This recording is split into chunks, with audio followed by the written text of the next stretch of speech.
Kristaps Porzingis now the center of New York storm. GREENBURGH, NY, when the doors to the Knicks practice site were opened to the media Thursday afternoon, Kristaps Porzingis was already gone, sent home sick according to the team. But as word spread about comments from the brother of the Knicks young star were being scanned on cell phones, Knicks executives might have been the ones feeling a little out of sorts.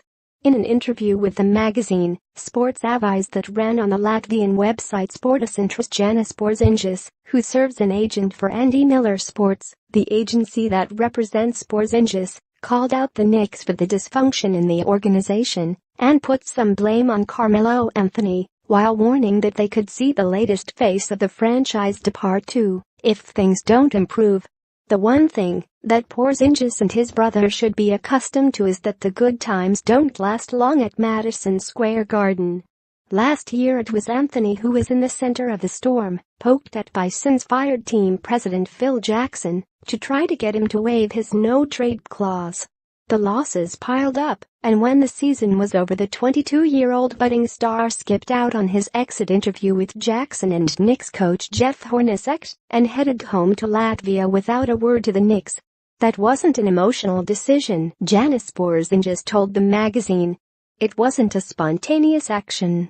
We had been thinking about it for a long time, and it was considered an honest, well-thought decision we came up with together. It was a logical next step for us, without which we would have been in one situation, but now after we did it, we are in another. It's interesting how many people who are even somehow involved in all of this have criticized it afterward as something so unprofessional. Just look at Melo, how he is handling things, and I'm thinking, wait a minute.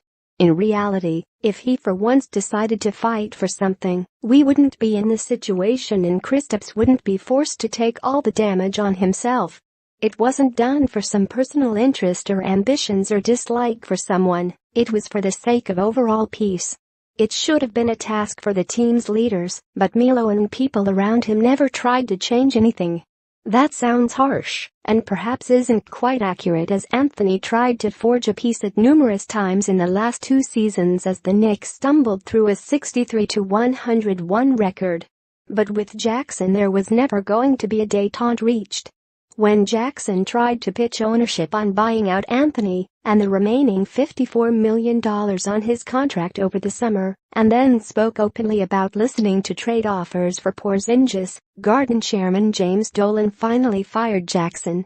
Steve Mills ascended from general manager to president and Scott Perry was brought on board as general manager, and the two have tried to move past the issues of the prior regime. Anthony spoke before the season opener about how he respected Perry's honest approach with him and even believed he was going to be back in New York this season. The two executives were at practice Thursday but refused to comment on this latest issue. The team has taken strides to try to make him happy, and he has publicly spoken well of the present, while refusing to comment on his reasons for skipping the exit interview of staying away all summer. A representative of Porzingis's agency also said that they would not comment. "I think it's been great," Knicks coach Jeff Hornacek said of the relationship. "I think KP has been great so far for us this year. He's being a leader on the court and off the court.